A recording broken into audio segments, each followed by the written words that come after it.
Mainit-init na balita, dalawa na po ang bagyo sa loob ng Philippine Area of Responsibility. Ang low pressure area na nasa hilagang kanlurang bahagi ng Luzon ay tinatawag ng Bagyong Emong.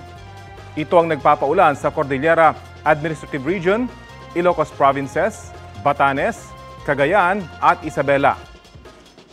Ang Bagyong Dante lumakas pa at isa ng tropical storm. Pinalalakas ng dalawang bagyo ang hanging habagat na nagpapaulan sa malaking bahagi ng bansa.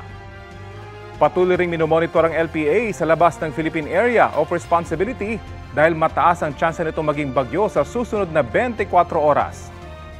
Batay sa datos ng Metro Weather, halos buong Luzon pa rin ang ulanin sa mga susunod na oras.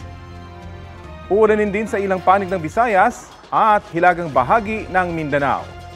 Mag-ingat po dahil posibleng moderate to intense rains na pwedeng magdulot ng landslide o magpalala sa baha. Tutok lang po sa Balitang Hali para sa ilalabas na 11 AM Bulletin ng Pag-asa kaugnay sa dalawang bagyo.